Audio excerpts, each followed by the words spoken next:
connecting to cloud server. Greetings. Hello, everyone. Today is February 22nd, 2024. My name is Mary Cohen, and this is the International Music and Justice Inquiry Network, IMAJIN Caring Communities. We're a group of people across the globe that do work with music making in prisons for the goals of building caring communities. Today, we are very excited to have Rajul Kataria from India talking about some remarkable work that he does with the Uva Etka Foundation. And before he starts, we're just going to have a brief around the circle for those who wish to say hello and their name and the work they do, so you know about what's going on with music making in prisons. Briefly, my name is Mary Cohen. I'm a music education professor at the University of Iowa that used to lead a choir in the Oakdale prison. This is an image from several years ago. The Oakdale Community Choir. It's no longer happening because the prison leadership is not allowing it to restart. So I've been going into a youth facility in Iowa, facilitating a music group with a remarkable co-leader, facilitating this group, and facilitating an inside-outside songwriting collaboration project. So may I turn it over to those who wish to share. First, maybe Eugene? Hello, everyone. My name is Eugene. I'm teaching music theory in Kookmin University in South Korea. And I'm also currently teaching the cross therapeutic program in the Correction Center of South Korea. Welcome. We are so happy to have you here with us and to learn about your work in South Korea in a future meeting. Nikki, would you like to share? Good morning. My name is Nikki. I'm with the Community Hotline for Incarcerated People in South Florida, and this is the image for our campaign to create an album of original music by people incarcerated in Broward County jails. And the creative director and my partner in that project is Noam Brown. Wonderful. Noam, would you like to say hello, Noam? Sure. My name is Noam Brown. I use he, him pronouns, and I'm also with CHIP, Community Hotline for Incarcerated People, working on this Bending the Bars project together with Nikki in South Florida. Great. And speaking of South Florida, Rajul will be traveling to Miami very soon. So I want you, if possible, if you would like to connect, because it'll be his first trip to the U.S. He's presenting at a conference in Miami, so it'd be great. He's really looking forward to meeting more people and the work that you're doing. And we welcome Murilo from Brazil. Murilo, we're just doing a brief introduction before Rajul begins to tell us about his work in India.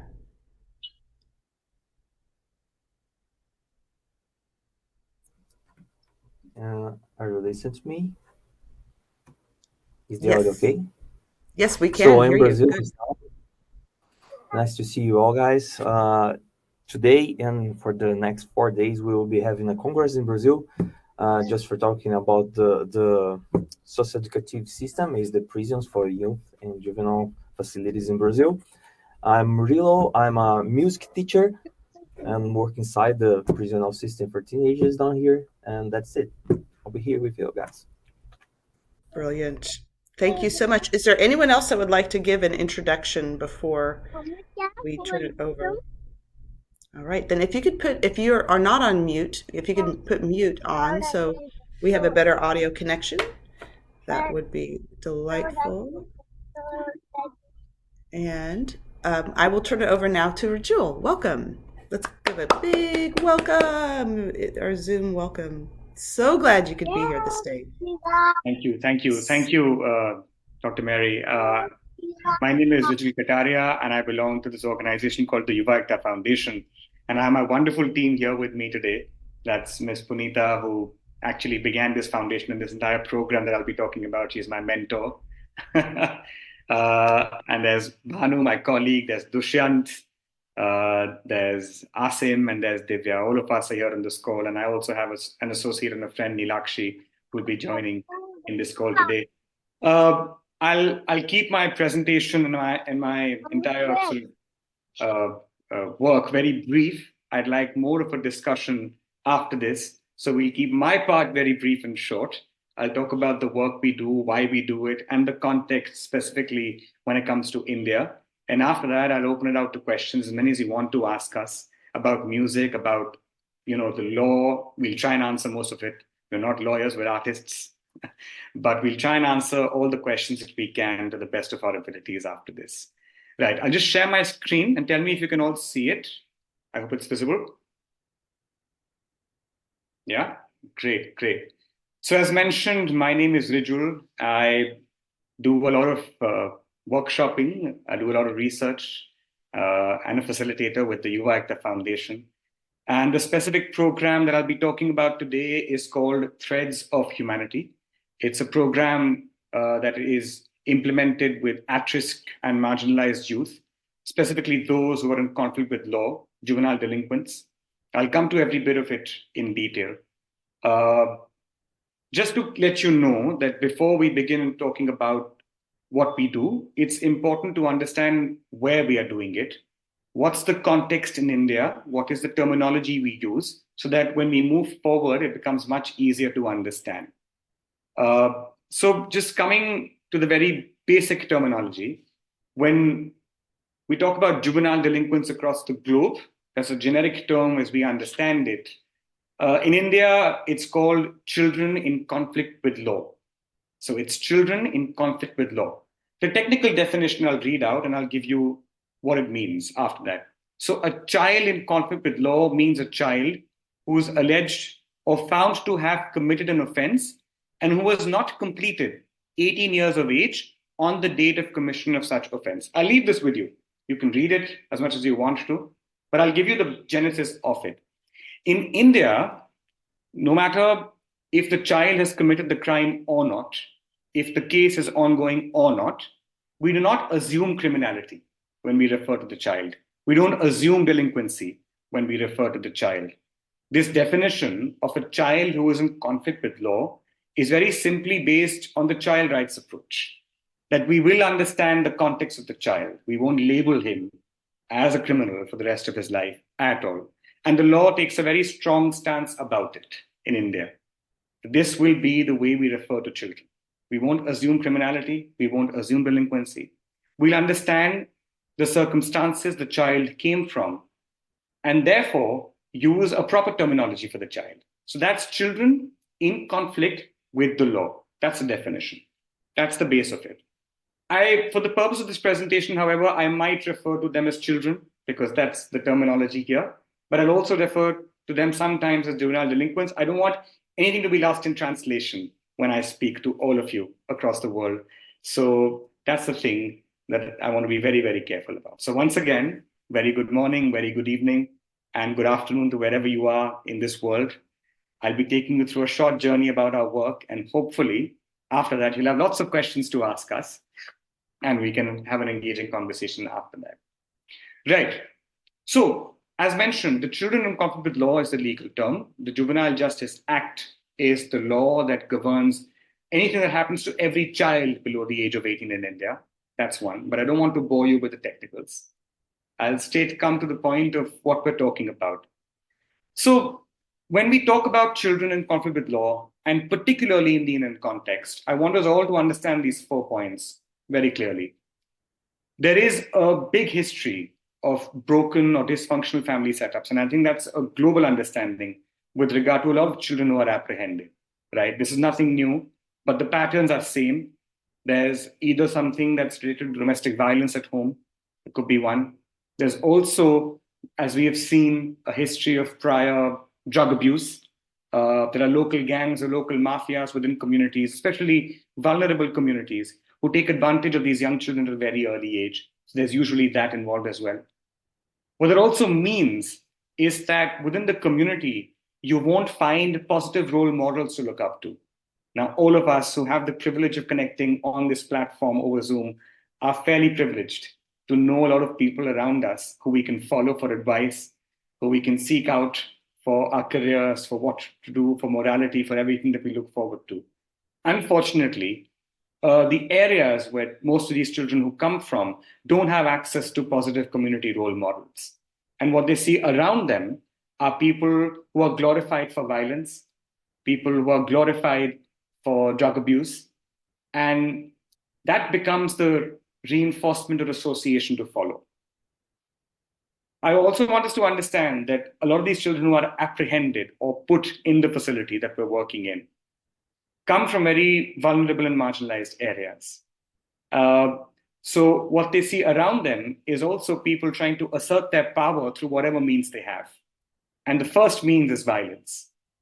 So that becomes the genesis of when a child begins to see violence around him or her. What also ends up happening is the fourth point. When a child is caught in a cycle of delinquency, there's also a limited access to resources of justice. I mean, the police, the law, in every possible way. It's not easy, right? That's the gist of the circumstances of understanding delinquency in India, primarily. There's a lot of research on it that's India specific. There's a lot of global research where you can draw parallels to understanding a lot of the children and the communities they come from. And the reasons for their apprehension too, as well. What I also want us to leave with is the idea that these aren't easy circumstances to grow up in at all. These leave the children with multiple mental health and emotional health barriers and deficits as they are growing up. Their needs are not being fulfilled at all. So when a child enters a child care institution, one that we work in currently, for instance, the child is already coming with a lot of these barriers and deficits in the facility, right? So that's the context of children who are in conflict with law and just about the social circumstances, the economic and political circumstances these children are a part of. Which begs the question, what do we really do? If you read carefully, you will see that we create comprehensive institutional programs that focus on emotional intelligence and self-esteem, enabling a child to recover from past trauma and break away from the cycle of delinquency. I'll break this apart for you very, very clearly. There are two parts of this statement. One is the understanding of the focus on emotional intelligence and self-esteem. Now, these aren't random terminologies. These are things we've researched upon based on global trends and global studies for delinquency prevention. These two factors came out on top as those which need to be addressed, specifically for children, among children who come from difficult circumstances, and these needs are not being met. The other is to make sure that if a child goes back into the same circumstances he came from after releasing from the facility, the child is better equipped to handle these circumstances, that the child can actually negotiate with these circumstances better. So these programs, these arts-based programs, which are focused on emotional intelligence and self-esteem, help the child to get these tools so that once the child goes back, he or she can deal with these circumstances better. Now, at the very outset, I know we're in the IMAJIN network, which focuses primarily on music and justice. Our work is completely arts-based. While music is a very important part of the work we do, and we can come to it later towards the end if you have specific questions, our work is arts-based. We're artists by training, all of us that you see over here in our wonderful team. We're artists by training, and we do believe that the arts have the potential to transform human lives. And whatever training we've received up until now, we apply that to the facility that we work in. Now, there are technical terms for these facilities. They're not called jails, they're not called prisons. They're not even called juvenile delinquency centers. They could be called observation homes. They could be called place of safety. They could be called special homes. But the idea still remains the same. We won't label criminality on the child at all. We understand where the child is coming from. And therefore, the law says that the people working with these children, no matter which stage of association you have with them, have to be child-friendly in all circumstances. So that's the genesis. What we do as an organization, what the Yuva Ekta Foundation does, is create arts-based programs that are based on these three prongs. One is, yes, we're artists ourselves, but we also tie up with many master practitioners and artists from varying fields of arts, be it puppetry, music, theater, creative writing, drawing, and painting, and take them to the facility. And this is a facility where, like I told you earlier, people who come from difficult circumstances have not had access to these facilities at all in their life. When leave alone the arts, most of them have not even completed education or been to school as part of their lives. So these practitioners or these expressive artists go into this facility, and work with the children using the arts, right? That's the first prong. The second is creating a research design. Now, at the very outset, let me tell you that research for understanding what the impact of expressive arts is on these young children has not happened in India before. If I were to stake a claim, I'd say we're the first organization in the country doing that research, trying to understand what are these programs that we can implement in these facilities and how to go about them in the best way possible. So it's an ongoing exploratory research that we're doing because the modalities keep changing. Our understanding of the field keeps changing and evolving. So we're the first organization that's doing this kind of research within a juvenile prison setup in the country. That's one. And the third is the community, where we work with community stakeholders and people within the community of juvenile justice to get people onto the same platform and create a space where the voices of these children can be heard, right? And beyond the realm of a courtroom, beyond the realm of a case which these children are tied up in, we want to use the arts to create authentic voices of these children so that these children can express themselves very freely and openly in all circumstances. Their needs and demands, which are often curbed by the circumstances they come from, need to be put out there. And we use the arts to do that. So these are the three prongs in which we work. The arts, there's a research design, and there's a community stakeholder design. All this will come together in some way or the other in our work with these children. What does it do? And what is the impact that it's had on not just the children, but the facility itself? Now, there are two kinds of impact we look at. One is the child-centric impact or the individual impact. So what our research has shown indeed, that the children or the participants who attend more than 75% of our workshop, and that's a very bare number I'm giving you, because they might get dropped out in the middle of the program, they might get released from the facility for all these factors. If they attend more than 75% of the program, of the arts program, they are far more likely to show an increased level of emotional awareness, emotional self-management, increased levels of aspiration, and a reduced level of anger and aggression. Now imagine a child coming from difficult circumstances without having the capabilities and negotiation abilities to do so, has entered into a facility, gone through an arts program, and is able to develop these kind of faculties. And this is usually 4 or 5 months of really intensive work that's happening with the child. That's the individual-centric approach. We really need to map, we want to map what's happening with every child, how to make sure that every child is taking away the maximum from this program. The other is that we don't limit ourselves to only the arts. While that was the mainstay of our program and our entry point into the facility, that we're artists, we want to do the arts with the children, it's enhanced beyond that. We've also got in an education and a sports program running at the facility. The arts become the base. So when children come in contact with us, they suddenly open up to a new possibility of their own potential. And I think as artists ourselves working in different fields, we understand what the arts can do to a child and suddenly open up the possibilities with regard to that. So children who enroll into the arts program also are more likely to join the education and sports program running at the facility. That's one. And we're also in touch with a lot of them once they leave the facility. So we also know that they continue these vocation or these endeavors even when they leave it. It doesn't have to be the same. It doesn't mean that the child will go out and become an artist suddenly, but it only means that the child is open to new possibilities once he steps outside the institution. And that's the kind of impact we're looking at. The third is the staff impact. And this is where we come to the other. I told about the individual impact. This is the facility-centric impact. Now, we don't want to just work with the children. That's one aspect, a very important aspect of our work.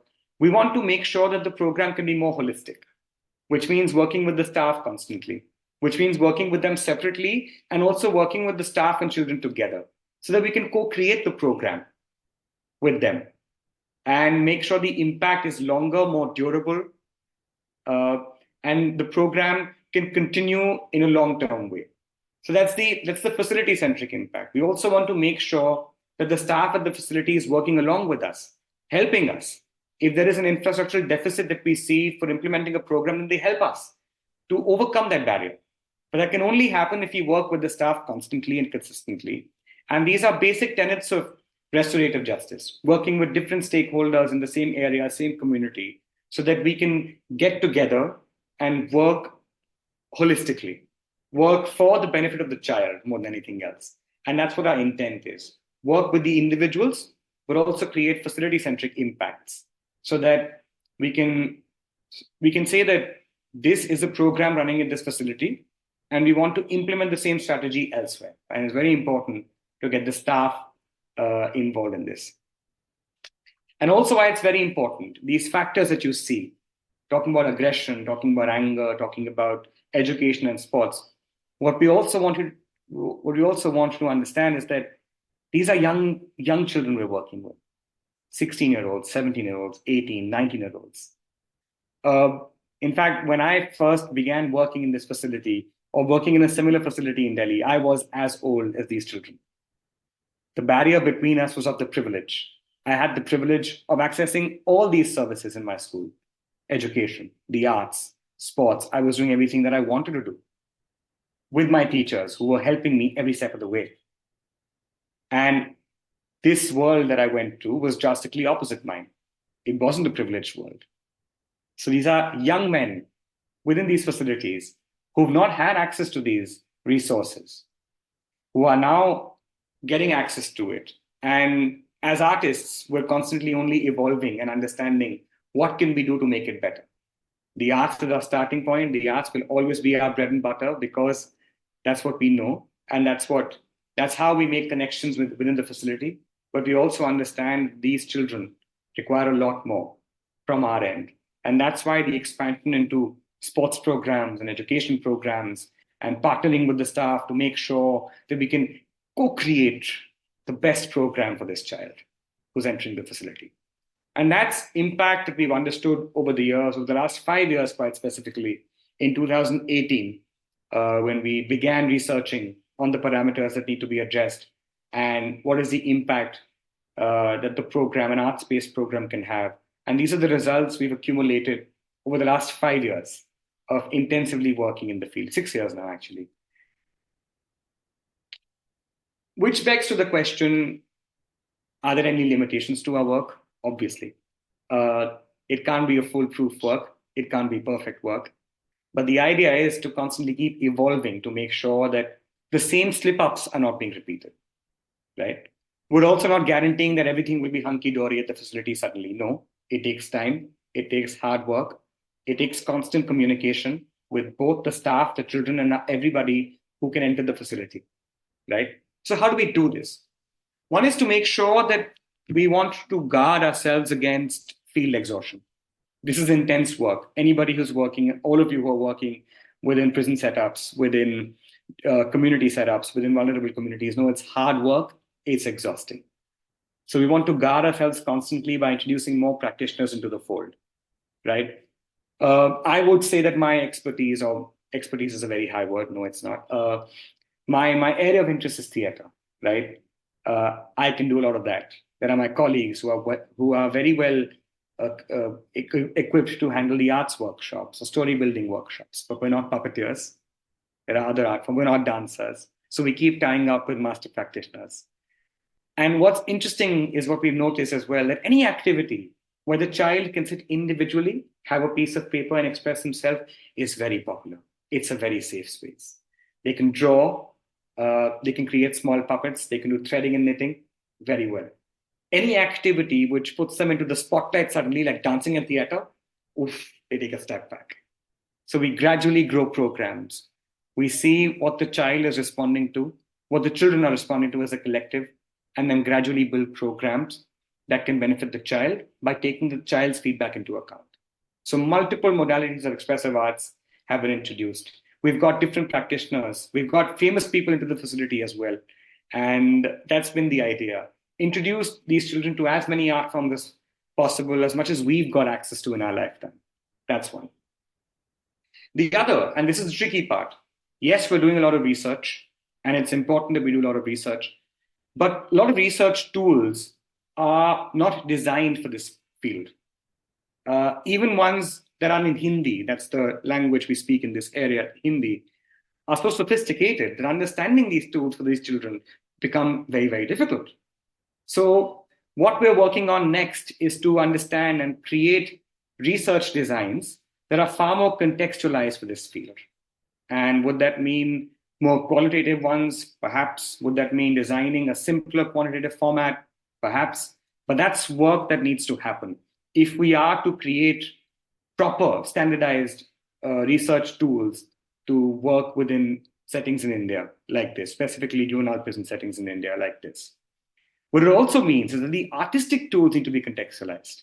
Now, when we speak of expressive arts, that's primarily a borrowing from the West. There's Lesley College, a lot of it. There's a lot of work happening in UK, Europe, and America. In India, we have a plethora of arts around us. So how do we make sure that as artists working in India, we can take those tools to the children as well?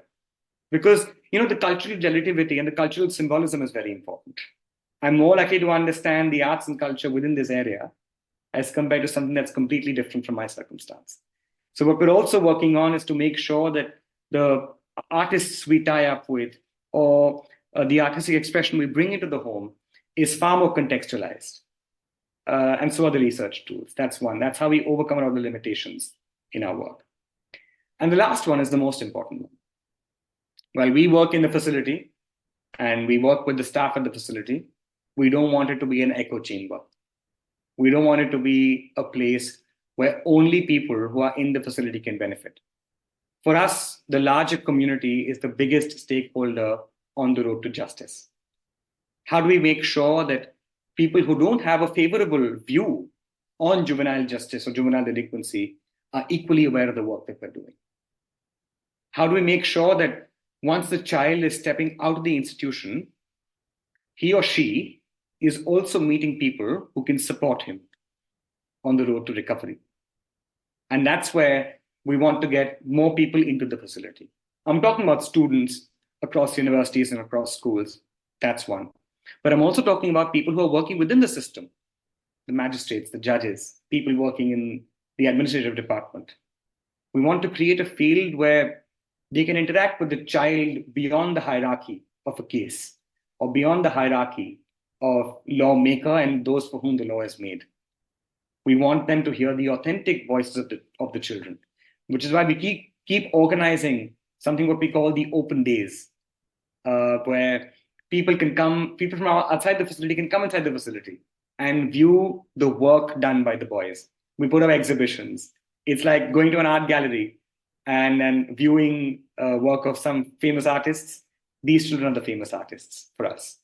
The artwork they create might not be the most aesthetically pleasing, but that doesn't matter to us.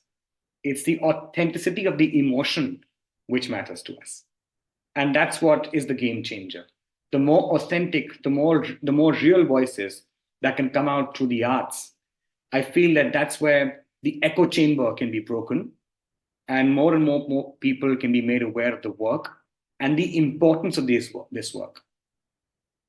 I mean, I just want to dial back to where we started from, the first slide, about the circumstances these children come from, about the lack of resources in every possible way, economic, social, legal, every step of the way.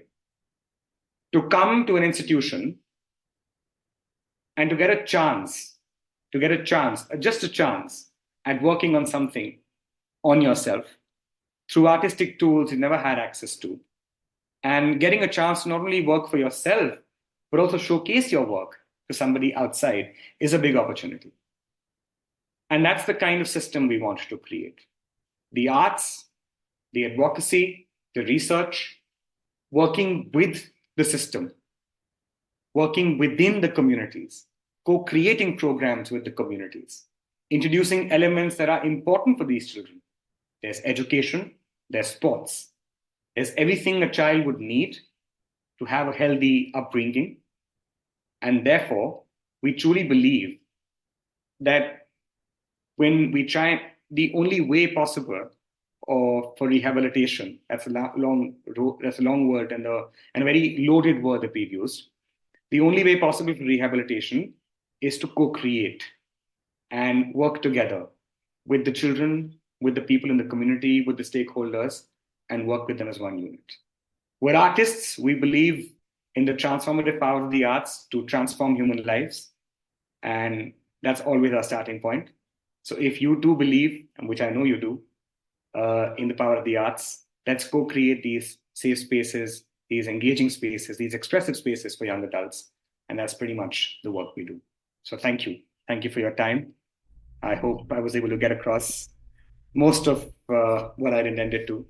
And any questions you might have for me, and there's my entire team over here who can answer all the questions. Wow, Rajul, this is so inspiring, so encouraging to know what the work that you're doing in India. I mean, everything from the warm attitudes toward acknowledging the difference in privilege and the fact that youth are coming from these difficult circumstances, and the purposeful approach of children in conflict with the law, all of the research work you're doing, the broader expressive arts, and being aware of the advocacy need to let the broader public realize our common humanity. It's really inspiring, really, in so many levels. So we have a good almost 30 minutes, about 25 minutes that we can talk. I have several questions, and I was curious before I start asking any questions if anybody on the call would like to voice a comment, a question, a reflection. And I will allow you to just unmute yourself and ask, or feel free to put it into the chat if you prefer.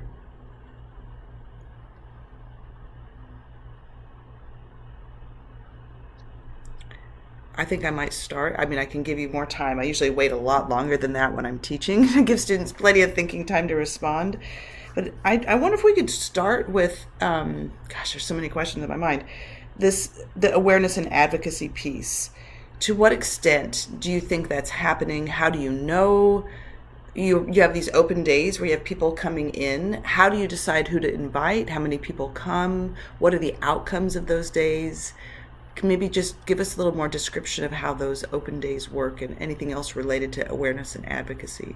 Sure. I'll start, and then I think Bhanu or Punita can take on this conversation as well, because that's been something that we've held dearly as part of our programs. So open days are quite literally open for anyone. Specifically, the people we invite are anybody who's working in the field of juvenile justice. It could be a magistrate working in a court of law. It could be the government department that is working directly for these children. It could be, like I said, there's not just one facility in Delhi, but multiple facilities in Delhi for children.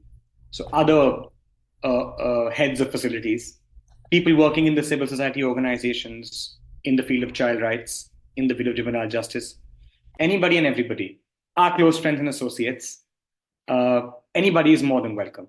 It's actually a borrowing from a school program. I don't know if we've had them across the globe, but in India especially, open days are very popular in schools. What happens is that children have a lot of projects that they do as part of their school curriculum, and parents from different classes come and view the artwork of these children.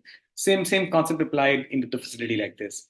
Anybody can come in and view the artwork, the exhibition. We also have theater performances lined up as part of this program. We sometimes have music performances lined up as part of this program. In fact, just recently, we launched a radio program, an internal podcast station that was led by Dushyant, who's on this call. And we played that program back for all the children and all the visitors at the facility. And that was voiced completely by the children. So that's the kind of exhibition impact that is there on the day. It reduced during COVID because we couldn't call people from outside into the facility. But in the last few years, we started doing that again. The impact is there, and it's massive, especially when people from different hierarchies come and visit the facility. Now, the difference between a child and a magistrate in a court of law is immense on a daily basis.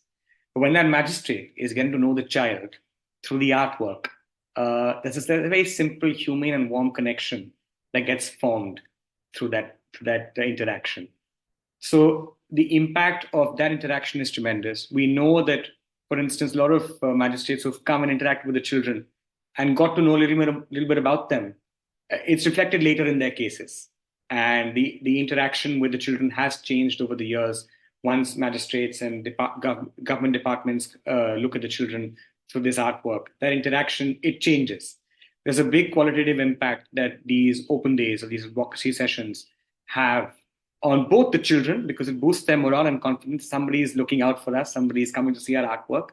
And on the other side, with regard to the people who are coming into the facility, for them to see a side of the child which they didn't think earlier existed, that humane connection develops. So there's impact both ways.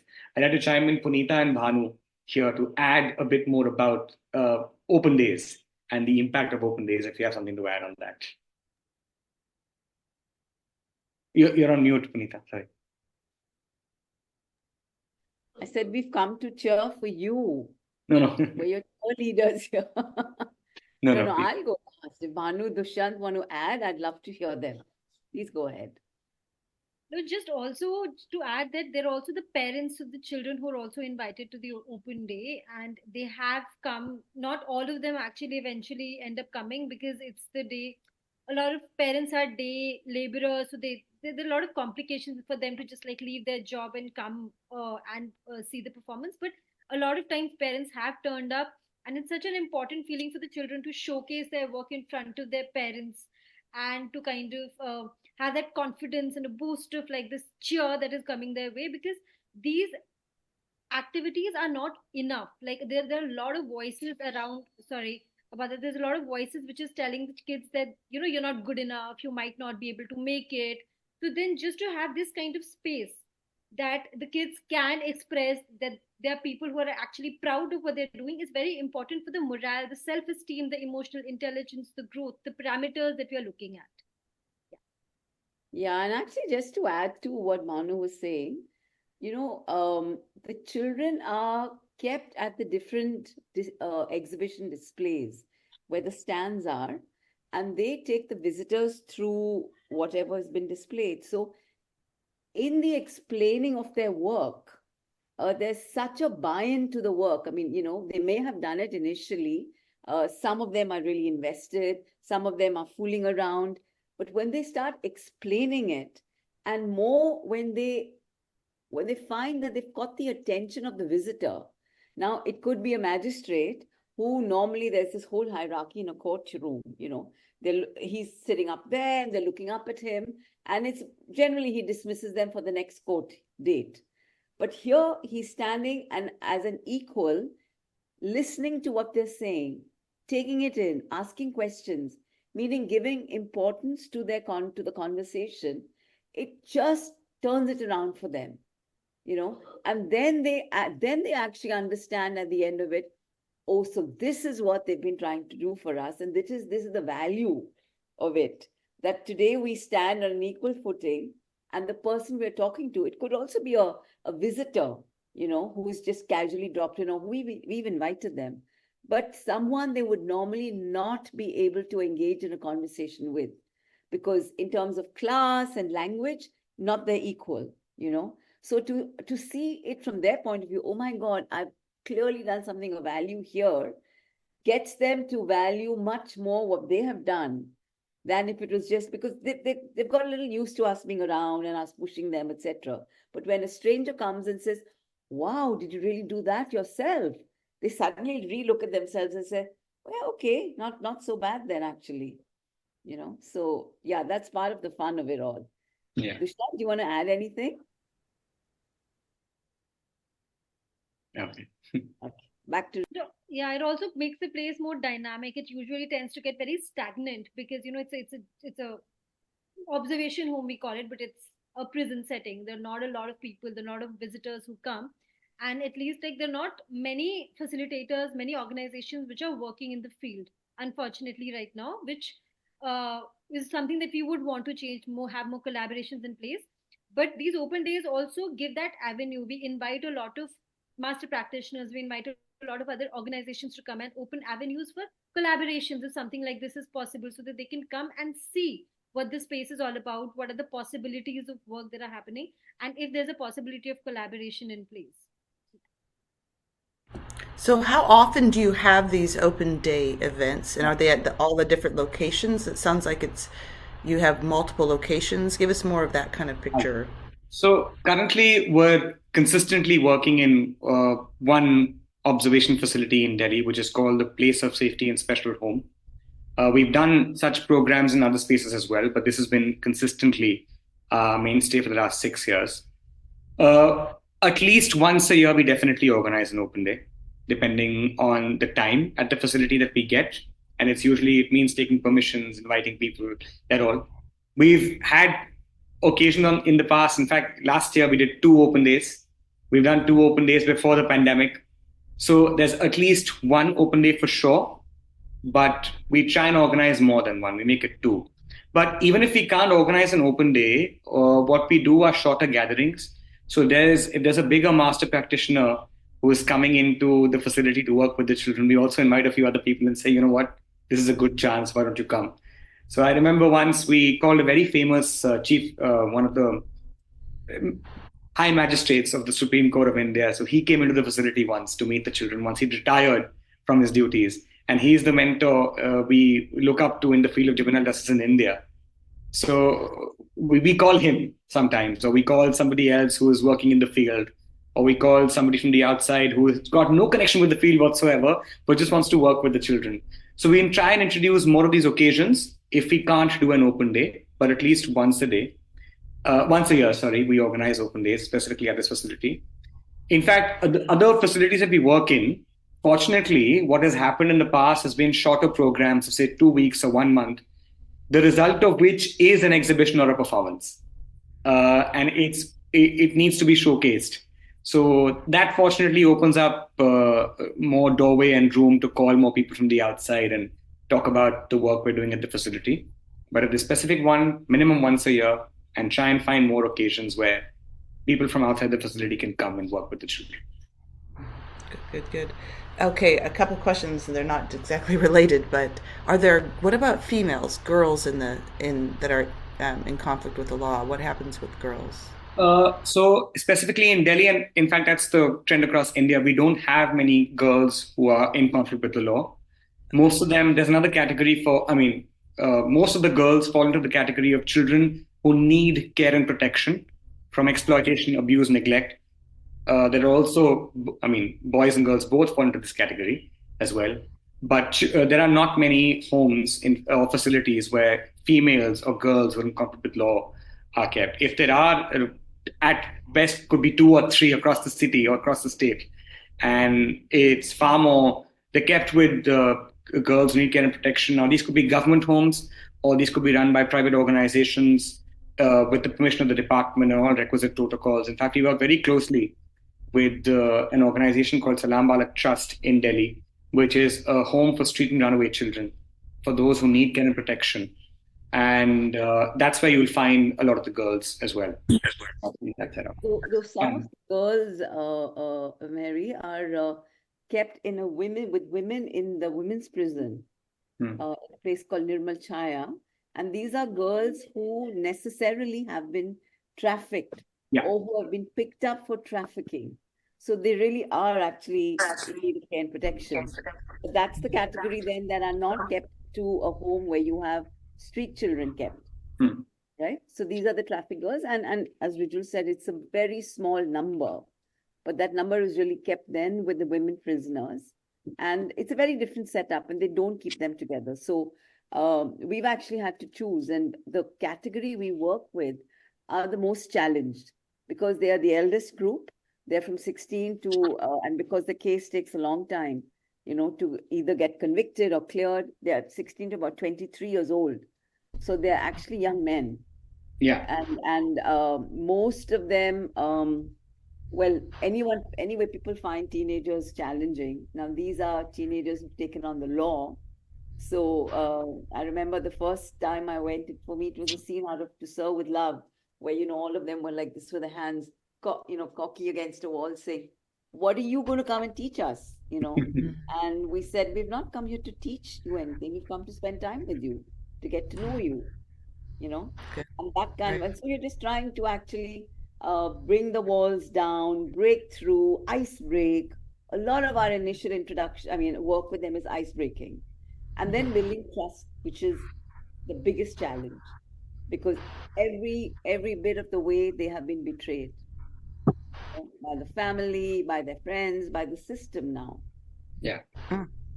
In fact, I think Murillo has made a very interesting comment, who was also saying that even in Brasilia, there are 36 facilities and only 2 for girls. And there's only 3 girls in a space for 200. I'm guessing that's the thing, right? Not many in the girls category who fall on this side of the law. It's more who need care and protection from, like Punita said, exploitation, abuse, neglect, trafficking. That's the most severe circumstances that we see all the time. And I You think mentioned there is a very, I mean, a one-off case, Mary, that would be a crime of passion. Yeah. Or it could be in protection, self-protection. And so then they're not looked at the way these young boys are looked at. got it. Got it. Well, what about age? I heard you say up to 23 years old. So tell me how that works. Do these youth ever get like transferred to adult facilities? Okay. And how often does that happen? And then, or do you have youth that are very active and then they are released and they come back to support in some way the organization, the foundation? Sure. I'll answer both of them. So, like we mentioned earlier, there are in Delhi, from the government, there are about 3 facilities where children in conflict with law are kept, based on different age groups: 14 to 16, 16 to 18, and the third where we work in, if the case was made on you before you turned 18, but while the case is ongoing, you turn above 18, you're kept in this facility. I don't think we assume criminality below the age of 12 in India at all. So 12 to 16 is roughly the same bracket, they're separated. But anyway, I'll come to the technicals of it. So if your case has started, you're below 18, so you will be kept in the facility we're working in right now. It's called the Place of Safety and Special Home. Technically, according to the law, if the case goes on for more than 3 years, that is after you turn 21, you're supposed to be transferred to an adult facilities, an adult prison. So while your case is still ongoing, you will be transferred to an adult prison. But even when you get transferred over there, there's a separate bunker, there's a separate sort of area that's kept for children who are being transferred from children's facilities into an adult facility. They don't simply go and stay with heinous or serious or adult offenders. No, they don't. That's one. There's also the pace at which the case goes on. Often at times, children do stay on for longer than 3 years, depending on, of course, the severity of their transgression and the case itself that's ongoing. If it's unsafe to transfer a child into an adult prison. So in every circumstance, the child's well-being is taken into account, whether it's safe for the child to be transferred in another facility right now. They also do a lot of bone mapping and bone testing to estimate the age of the child at every circumstance, and that's how they keep them in different facilities. So 14 to 16 would be separate, 16 to 18 would be separate, and 18 above would be separate in different areas. And that's the law is very clear on that, and it works very well into that circumstance. Yes, there are people who, when they work with us, when they leave the facility, they are in touch with us. A few of them have come back, in fact, to work with us in the workshops we take, and even outside. However, and that's the documentary, that's the drawback. It's not the time they spend in this facility generally, or the time, the association of being in a prison, any kind of prison, is not looked at very fondly by the child or the family. So when you talk about children coming back, they're in touch with us, yes, and upon much insistence, they might come back and help us and take a couple of workshops with us. But the parents and the family want to dissociate completely from that space. And primarily could be for the safety of the child as well. They might have moved out of the area if the area was too unsafe to live in, so they moved out from where they were earlier. Or simply saying, that's a matter of the past, let's not engage with that anymore. Let's look forward for the future. And this is feedback that we've constantly got from the parents of the children we're in touch with. So Punita, Bhanu, and I are constantly in touch with a lot of the participants who get released from the facility. And while they are more than happy to stay in touch with us and meet us outside somewhere, absolutely. They, if they're involved in some professions, they'll come back and help us wherever they can. If they want to meet us outside in a market space, like a few of them have called us to a restaurant. They've called us to the birth of their child. Come, please come. We'll be more than happy to have you on these occasions. But the facility remains a very difficult space to accept. And that's why that coming back is difficult.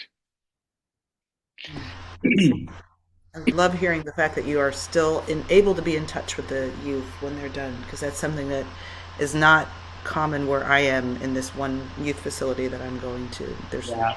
And the fact that you have family members coming to the open houses, that's just really powerful if they're able to. Yeah. And I just like to add that even legally, if there is, for instance, a child who needs to be released but doesn't have parents or local guardians to take care of, the government offers aftercare programs linking them to either a government home or other homes that are run by private organizations for children to be taken care of till they are able to either earn for themselves or able to find a footing in the society. So there are plans for that in place as well. And I think that's a question you'd asked about coming back. Right. Ritual, you did mention when you gave your presentation that you're looking at other ways of doing research, like some qualitative, maybe even mixed methods perhaps. But I'm wondering how you are measuring the emotional self-awareness, self-management, the aspiration levels, decreased anger, aggression. Do you have some mental measurement tools that the youth are completing or staff members are completing on their behalf?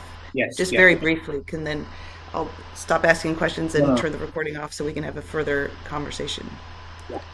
So I mean, Punita, Bhanu, you can take this on as well. I'm sorry I'm taking up too much time answering it. So yes, we have specific quantitative tools which judge emotional intelligence and self-esteem, which are translated into Hindi for the Hindi film. But like I said, these are very difficult tools. So the quantitative data might not be completely accurate. Self-esteem is still accurate because it's a very short questionnaire and it reflects very well. We used arts-based tools as well, arts-based assessment. So we have something called the person plucking an apple from a tree test, the PPAT test, which is based on, I'm forgetting the technical term. So we use quite a lot of that. Lots of arts-based assessment like house tree person tests and all that, which we get specific people to administer timely as part of this program. So that's one. So there are quantitative and arts-based. Alongside, when I say triangulation, the staff is always involved in the feedback of every child. We take case studies to them occasionally and ask them how we can map the progress of the child when he first came into the facility to where he is right now after 4 months or 6 months or 8 months or 1 year of being here and attending these many programs. In the last year, because we introduced more modalities, that's the arts and education, the education and sports component. So we're now revamping the assessment style because the earlier assessment style was only for arts-based interventions. Now we understand that there is a specific, assessment also happening by the education team who are preparing report cards, proper report cards for every child, mapping how many marks a child is getting in the internal assessments, in fact, and helping the child prepare for central examinations from within the facility. So they're mapping how a child is performed internally and then how a child is performing externally when they're able to get their examinations. We're also trying to judge the scope of the basketball program because it's physical development, mental health development using sports. So we need parameters and tools for that. That program's been happening now for nearly 8 months, and we're trying to develop tools that can judge the impact of that as well. And for that reason, it's moved to more qualitative assessment reports because those are far more reliable at this point in time in the absence of a quantitative test that can judge these other parameters as well. But there's self-assessment by the child being included, arts assessment, staff assessment, and triangulate all that to come up with the numbers and the increase in different levels. Sorry, could you also just introduce the radio platform we've started? I did mention earlier. And Dushyant have a chance to say something about it. Which he should now. Please, Dushyant. Well, only if there aren't more questions coming from Mary, because maybe those are, I'd love to hear about the radio program. Will you share that? Sure. So the radio program was a chance for us to, so Rachel spoke about how inhibition, especially when it comes to putting yourself out in terms of dance or theater, becomes a huge problem sometimes with these boys, because any form of expression which you do with your body is mocked upon by a lot of the other boys. And so once they've met us and they go back to their homes, uh, it's a subject for ridicule for a lot of them. So while they're with us for that few hours or whatever, they may be happy dancing, they might be happy performing, uh, but once they go back, it's something that a lot of boys sort of take offense to. They'll sort of mock them for various reasons, and it'll really sort of drain the self-esteem out of that. Um, the radio program for us came as a bit of a it does multiple things the way we see it. The first intention, of course, was to introduce music in a way in which there's a little bit of curation from us from the outside. So a lot of the music, as we know, music is very cultural. Uh, the music that we all grow up listening to sort of comes from where we are. It tells our story. The boys listen to a certain kind of music.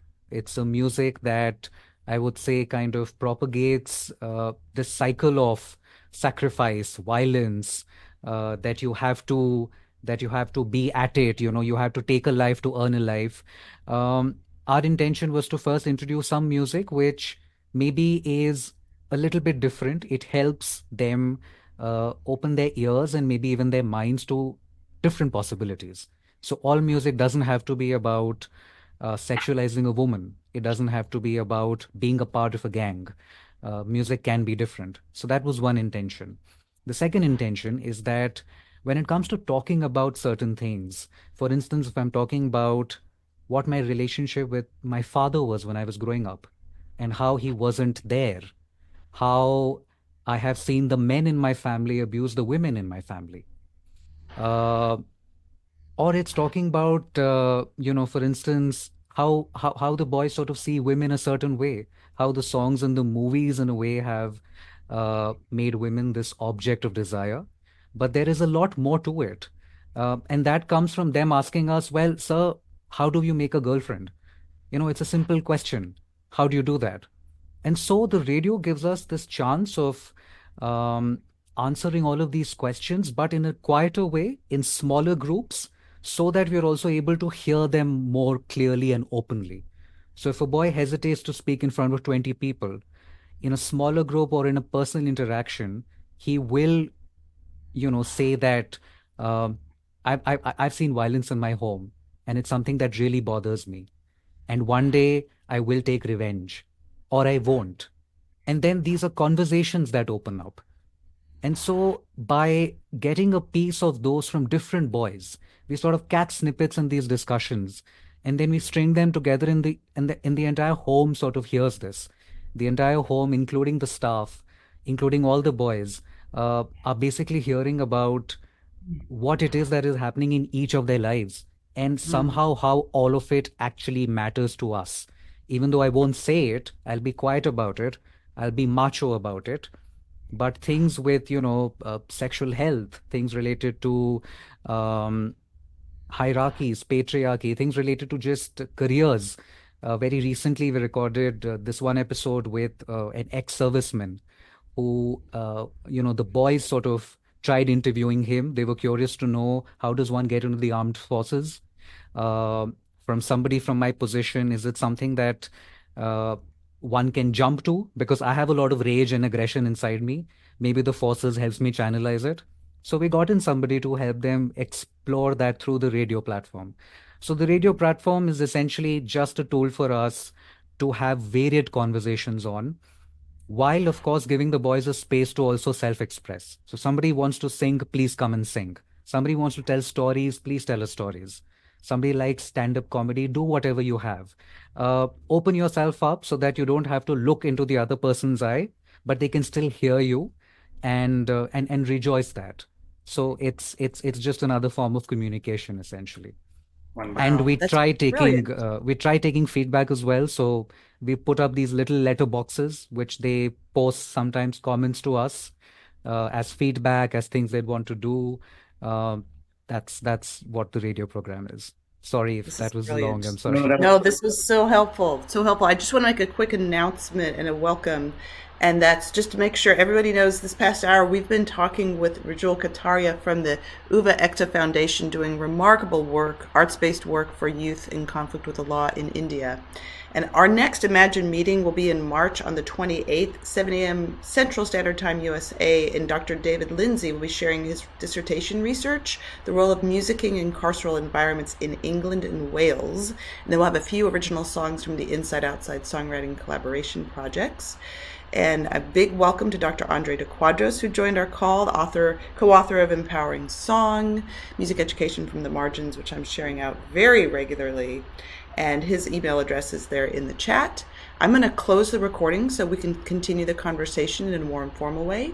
So thank you all, and until the next time.